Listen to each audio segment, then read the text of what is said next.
It is our pleasure to be joined by one of the best football players in the history of Oklahoma football. He is one of the newest, or will be one of the newest inductees into the College Football Hall of Fame. I don't know what took so long, but he is the one, the only Superman himself, Roy Williams. What's going on, man? What's cracking, guys? Thanks for having me on. I appreciate it. That's a good question. Too. And a great intro and a great first question. Just to reemphasize, what did take so long? Honestly, like the process, we all know that, without a doubt, you're the best defensive player in college football, one of the best over the past however many years you want to go. Did the process kind of drag on for you? Were you expecting it? Did you think it was going to happen sooner, or just kind of how'd that play out? Well, honestly, I thought I would have been in sooner, but it truly is a process. And people that don't know, it's first to even get nominated, you have to have like Joe C to nominate you, to put you on the ballot. And then there's like people that are members of the National Football Foundation. They get to have a vote, and then the board and the higher ups to be in the College Hall of Fame have the vote, and then it goes to a committee that they pick. And so when I first got nominated, I think like 19, 18 or something like that. I think it was 19, but what was his Ricky Dixon went in. And so how the Hall of Fame or the foundation, how they do it is they don't allow somebody from the same school to go back in at the same position. So once I found that out, I was like, okay, I know that I'm not going to go on 19. But I was like, okay, but 20, I should be a lock, right? And so 2020 happens, and it's like, nope. And then 2021, nope. And I'm like, man, I don't even care anymore. You know what I mean? It's like, I can't let somebody put a value on me that really doesn't understand the game of football and what I feel that I meant to my university and to college football. So I'm not going to let them diminish what I did and what I accomplished. So now I left it at that, and I was like, whatever, I'm good with how I play, and I still get mad love from Student Nation, so I don't even care. And then I got the calls like, hell yeah, I'm in. Good, awesome, sweet. So you mentioned the call. Like, is it that simple? Like when you find out you're going into the College Football Hall of Fame, it's obviously this massive deal that only a select few of men in the history of the game get to experience. Is it just a phone call? Like, hey man, you're in? Like, what happened? Yeah, I got contacted by Mr. Steve. He is the CEO of the National Football Foundation. And he let me know that, hey, he introduced himself all over, and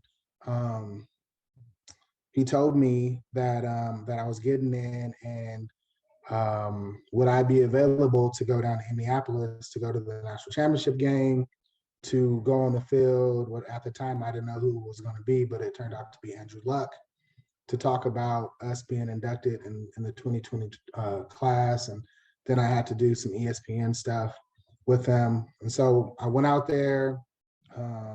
It's they have a great setup, man. The hospitality room was amazing.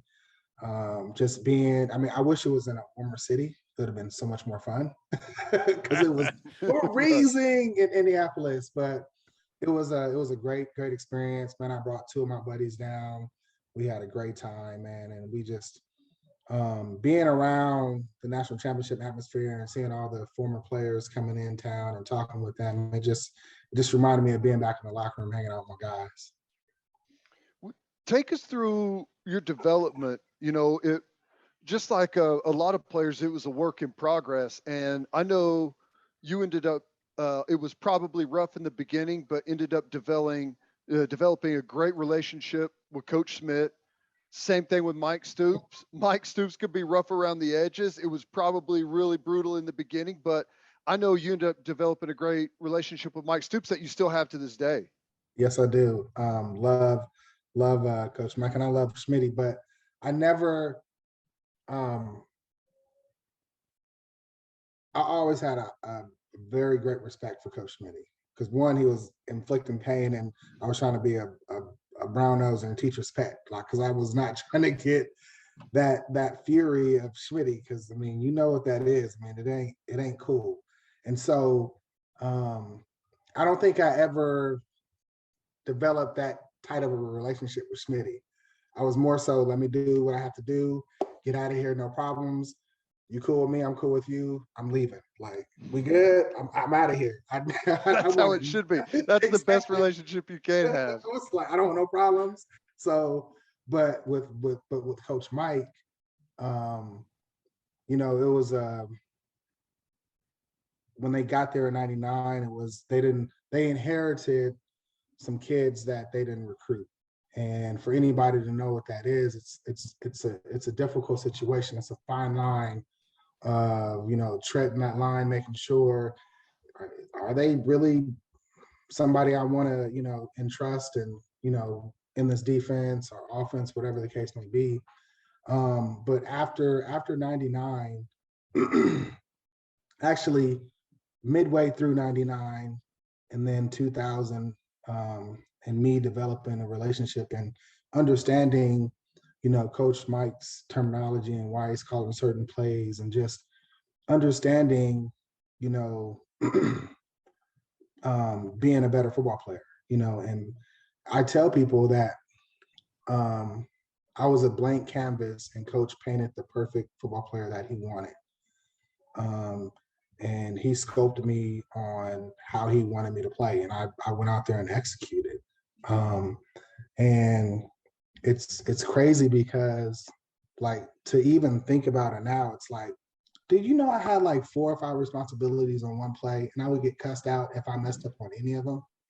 Like, how is that even fair? You know what I mean? Like, I literally had like 4 or 5 responsibilities, and behind me, crosses, digs, you know, run fits, swing, check downs on the back. Like, I had all that stuff.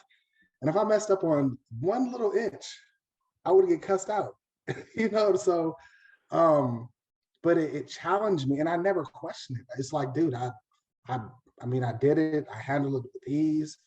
But those times I did get cussed out, I'm like, dude, that's so much. Like, thinking about it now, it's like, dude, I got cussed out for that, you know. But it's just like, that's what he demanded out of you, because he poured so much in me, you know, as from his coaching knowledge, that I mean, it showed on the football field. So I mean, it was awesome. I mean, the whole experience and being around Schmidt, and the thing about Coach Schmitty, I mean, I was honored when he gave me that call after I had got drafted. He was like, "Man, Roy, would you mind, you know, donating some money back to the weight program?" I was like, without a doubt, you know, just because that's that love I have for Schmitty. Now, when we were there and getting that pain inflicted on us, man, I mean, it wasn't love, you know what I mean? It was just like, but it was a method to his madness.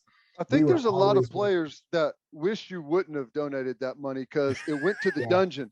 Yeah, for sure. The weight room down in the indoor, where there's been some souls leave some bodies down in that room. Yeah, I am one of those. Yeah.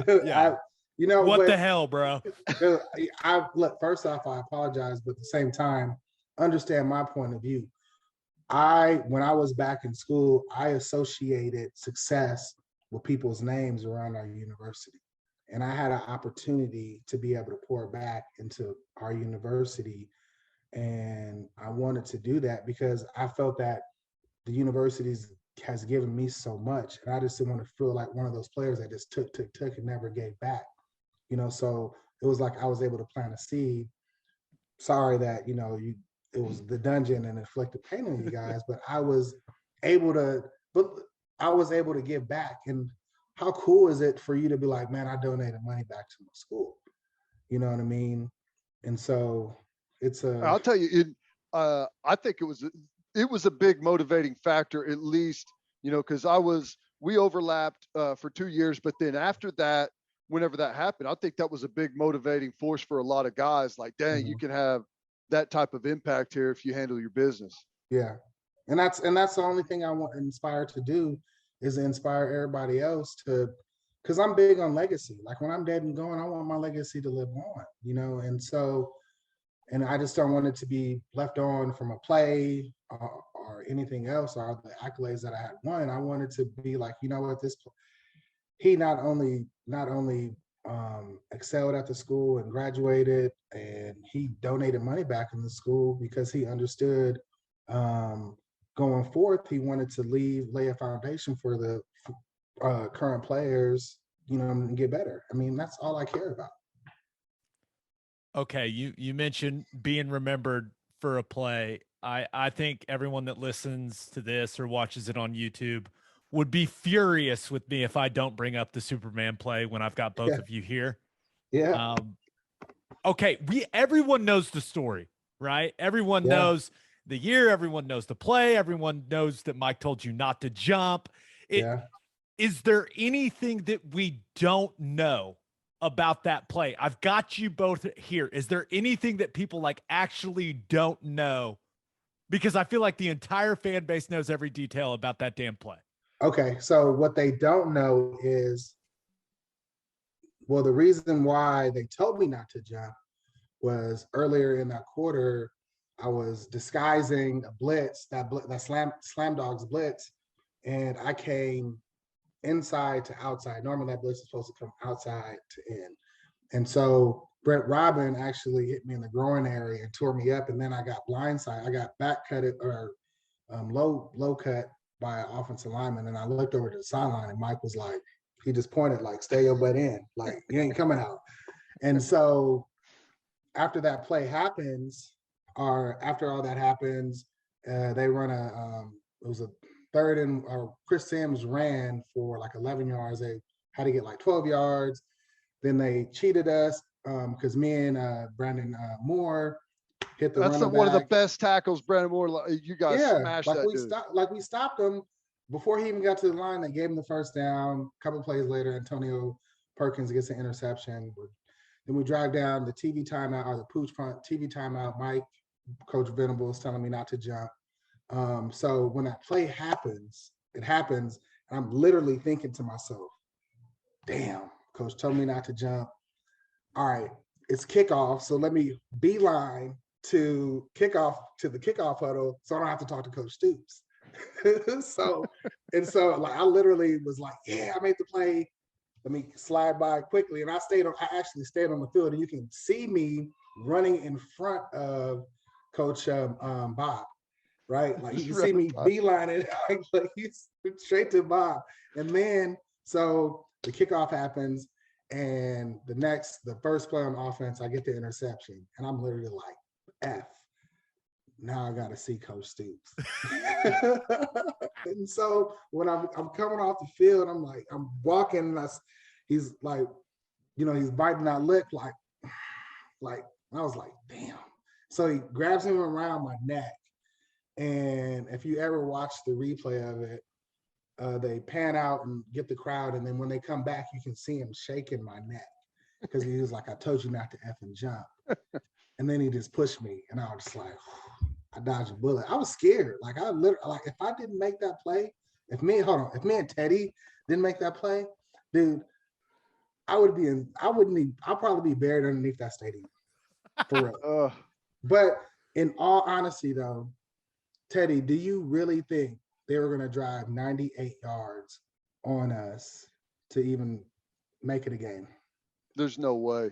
There's no way. And that's why Coach Stoops went with that. You know, we were in Duncan's range, but they went with that field goal punt, you know, where they were just trying to pin it deep. You know, there's no way. We played great. Well, really both defenses played great that day, but there's no way they would have.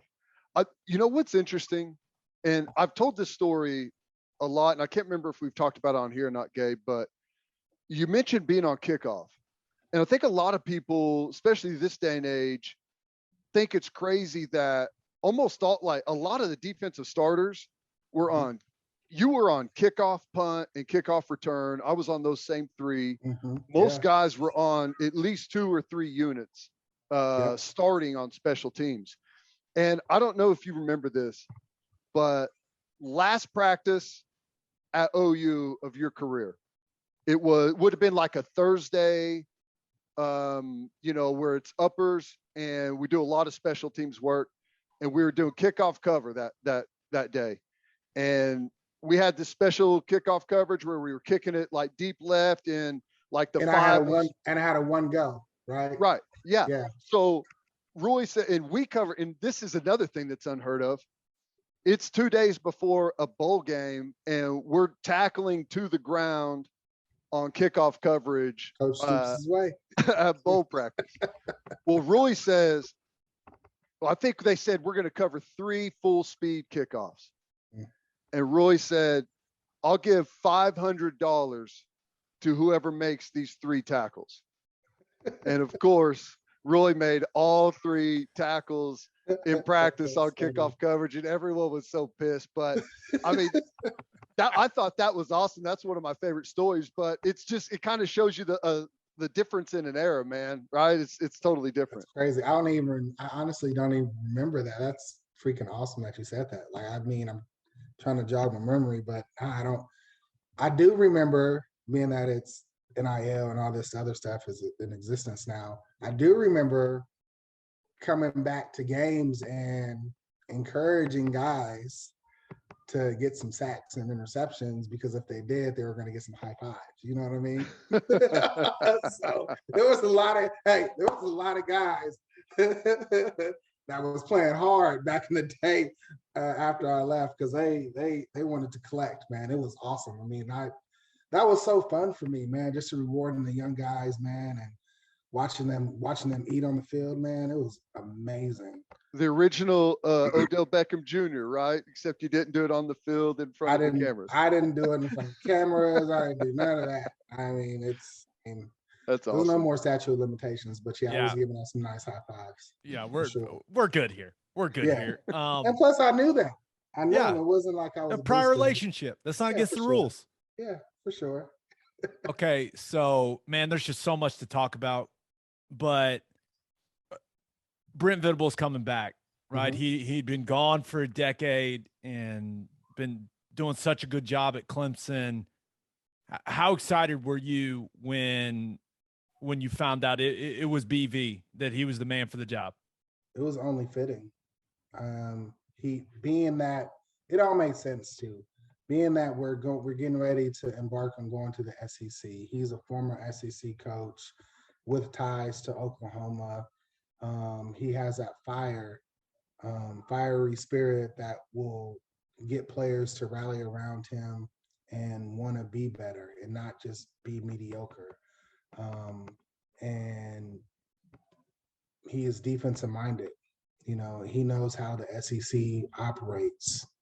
You know, so I thought it was only fitting for him to come back, and it was awesome to see the similarities between, you know, some folks out west, or TBOW, whatever it's called, and then Coach Venables coming. So I thought that was very eye-opening for sure, as far as the fan base compared here, then, you know, on the West Coast. I mean, we do it right. You know, if you're with us, we're with you. And if you're not, you know, just kind of screw you. So I love it. And I will say that Roy gave me an early call and said, hey, heads up, he's coming. That was pretty cool. What was it like for you? And I know you took not just back in the day, still take a lot of pride in OU, in the fact that how good a defense this place played whenever you were there, and that it was kind of like that's who led the football team. It was a defensively led football team. And like, was it difficult watching the struggles that have gone on, you know, the last couple of years, trying to get the defense right, trying to get back to that standard? Yeah, it is a struggle, because as we were taught when we were there, Teddy, I mean, it'll be great. Do you want to make an effort and fly to the ball? It's all it is effort and a want to. And I didn't see that from the players that were on the field. I mean, I know they have good intentions, but let your play do your speaking. I never hell, me and Rocky were never vocal leaders. We just led by example, and we just let our play do the talking. And we were never those rah guys. We truly weren't, now we got a lot of, I'm not gonna say currently past, it's just let your work do your talking. You know what I mean? And that has been absent of late. Okay, so I don't know if you guys have seen this, but there's rumors that you're joining the staff, Roy. There's rumors that Teddy is joining the staff. I think there's a couple rumors that I'm joining the staff. I will shoot those down now. My wife would divorce me. It ain't happening. But when you see stuff like that, and I know you're getting tagged and all kinds of stuff, like, is that something you'd be interested in? Teddy? No, that's not. I don't know if I was to both of you. To both of you. No, I'll answer, but I'm being respectful. I'm letting Teddy go first. I'll say this: I'm interested in doing whatever I can to help Coach Venables, to help OU, to help those players be successful. But it will not be as a paid employee of the university or of the football program. But Coach Venables has my services for anything else, and I'll do it for absolutely $0. I would say I feel that. Now, it'd be tough for me. If I was to get a call, I would hear it out and see whatever the offer may be. But I am so on board with helping at whatever is needed or whatever is asking me, because I love my university. I am invested in my university. So, I mean, my blood, sweat, tears, monetary donations that I have given, I'm invested. So whatever I can do to help keep pushing that envelope forward and getting back into, dominating defenses and, flashy offenses, whatever I can do to help, I'm in, most definitely. I mean, I take pride. Like, I literally take pride in my school. Like, I mean, I said it at a deal that I was speaking at. I would fall on the sword for any of my guys. Like, I really would. I'll do it, because I mean, that's how much I believe in that OU brotherhood. Yeah. I think that's it's hard not you guys to kind of want danced to be around that. A little tap dance. No, it's there. not. It's not. I didn't dance around it. Here's the deal. I didn't dance. I'm a business owner. You know what I mean? I own three companies. So if I was to get asked to come back, I mean, there's a whole dynamic that needs to be talked through and talked about. What am I going to do in my companies? I mean, I would. That's why I said I would listen to, if whatever the offer may be, I'll hear them out. But then I need to weigh my pros and cons. I mean, I have goals and aspirations of growing my company to a certain growing my company to a certain plateau, and then I want to exit. You know what I mean? At some point. So, I mean, does the offer accelerate that, or am I just going to keep status quo and keep building my company up until, I mean, I'm ready to have somebody come knock on the door and take us out? So it's tough to answer that question. But then too, it's like, sometimes you got to think too, it's like, am I going to put my livelihood in the hands of a 17, 18-year-old, 19-year-old kid? I mean, that's a lot. Right now, I'm in business for myself. Me and my business partner. I mean, it's a service company, so we have guards out in the field working. And so it's just like, and they're professional, they're certified, they have their cleat certification. So they have some type of professionalism to them where they're not going to do anything foolish.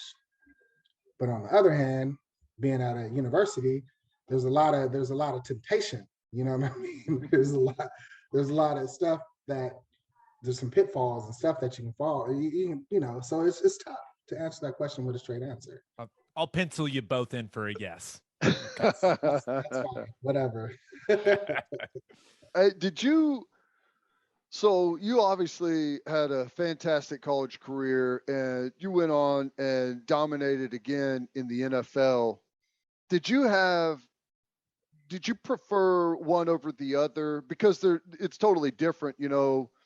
The college experience is, you know, it's just different. You know, I absolutely loved it. You go to the NFL and there is a, you know, kind of go to work type of feeling, and the locker room is way different.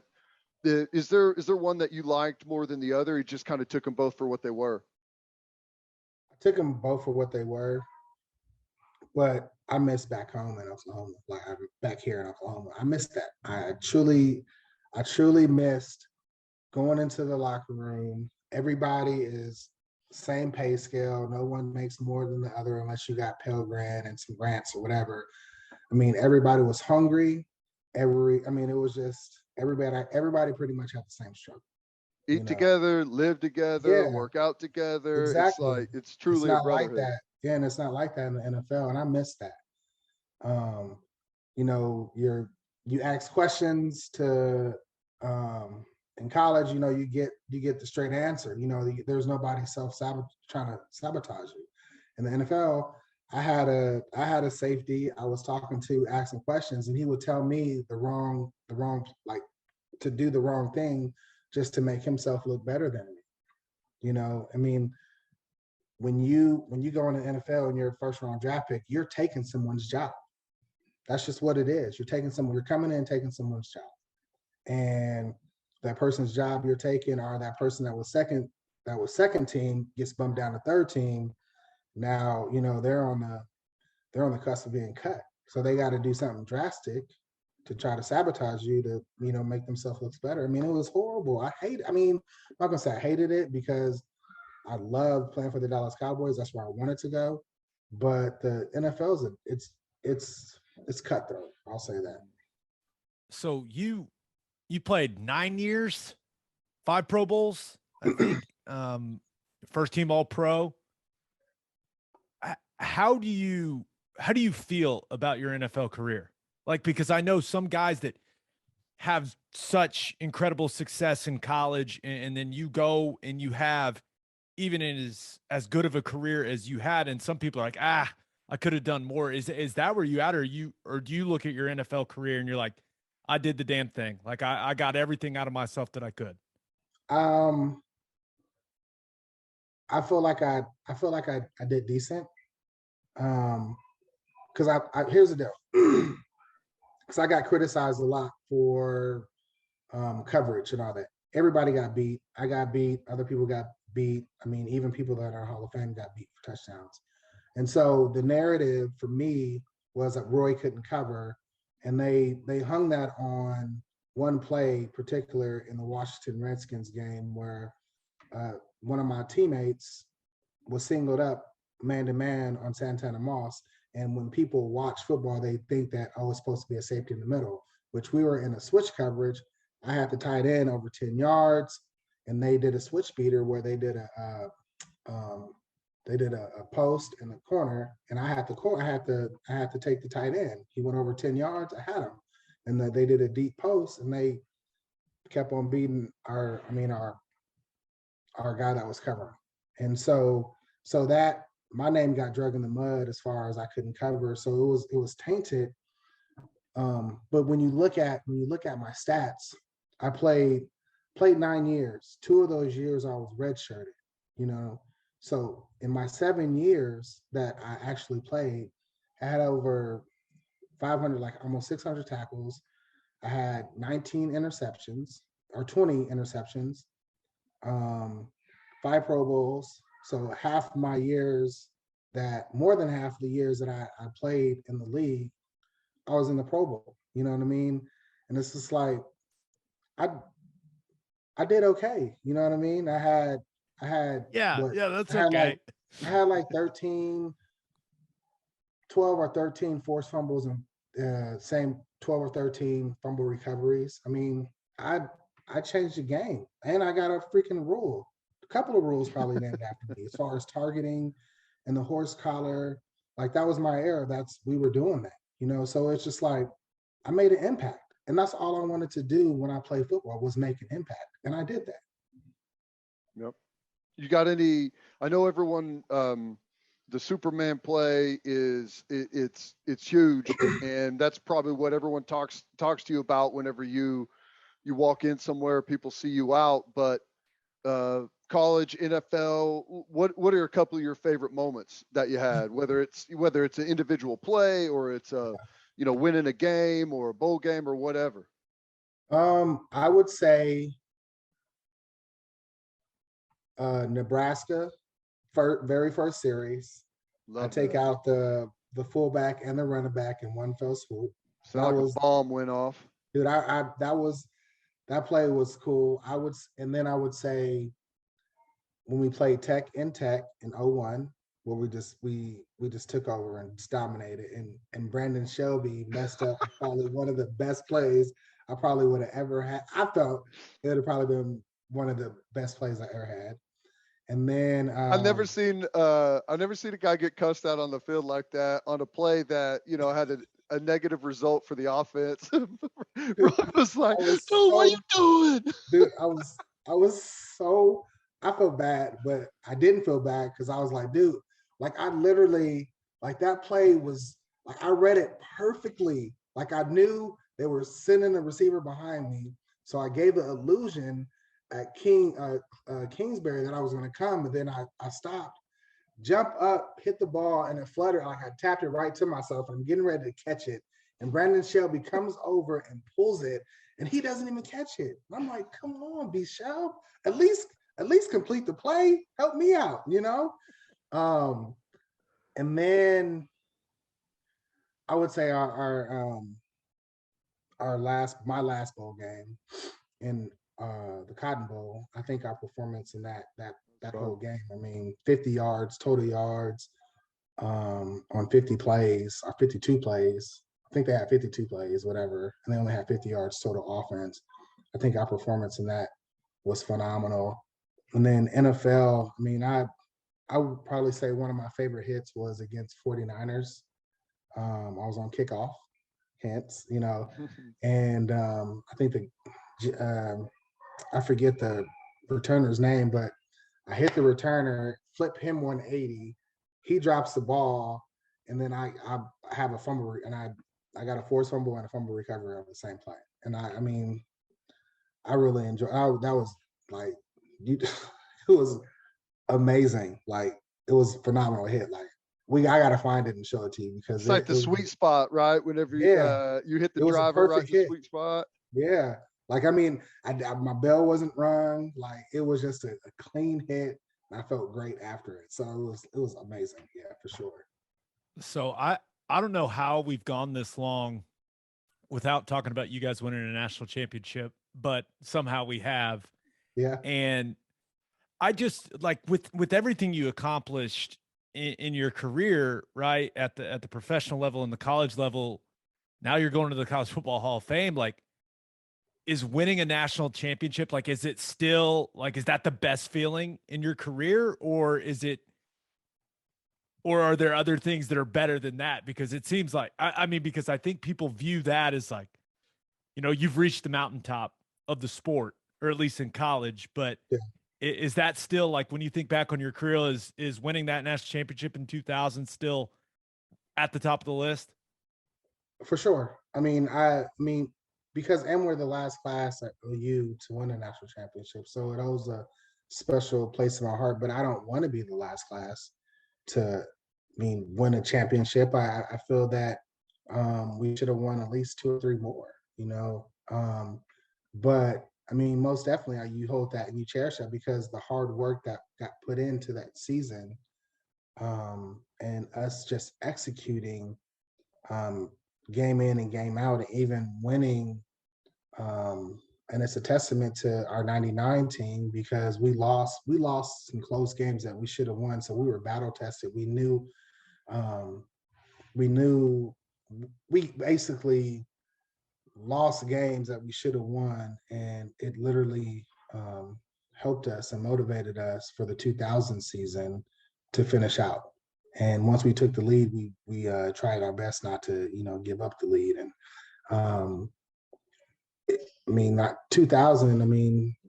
That's always going to be talked about because it was a magical season. I don't think a champion of late has had a schedule that we had.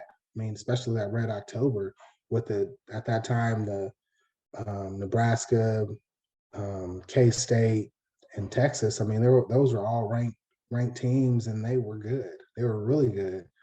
But the way we beat up on Texas, people were like, man, they really aren't good, but they were really a good football team. Yep. So when did you, because you were there with the previous staff and kind of saw that situation, and then the new staff came in.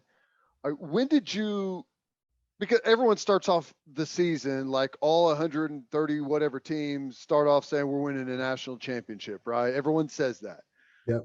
Not everyone believes it, right? But at what point was it like, okay, yeah, like we've got something here.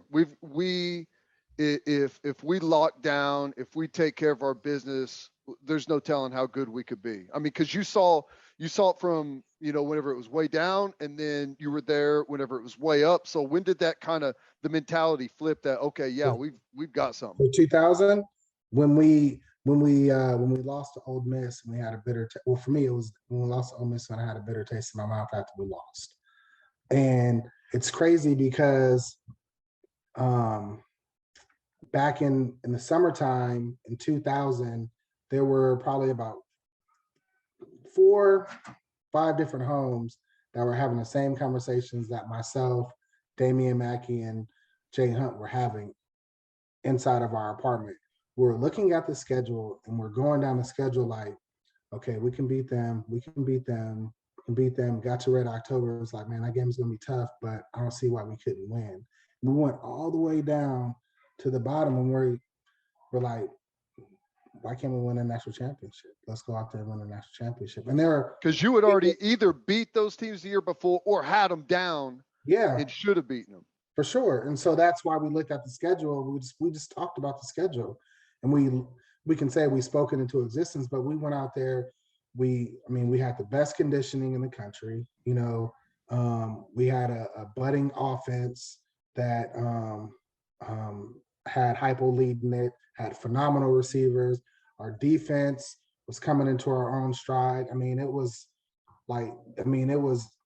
you can feel that wave coming, like we're about to do something special. And I thought it was pretty cool that people in their own apartments were having the same conversation that my guys in my apartment were having too, like we can win this. And people really didn't talk about it, but people talked about it amongst themselves in their apartments, and we actually went out there and executed and did it. All right, Roy. Man, you've been so generous with your time, but I got 2 quick questions from you. Oh, and we do this thing on the podcast called Call Your Shot, where we get questions or comments from people that listen, and we put a question out there and we've got a couple from our listeners from you. This actually isn't a question, it's a statement, but this comes from Tony T on Twitter, who says, "Tell us a Schmitty story."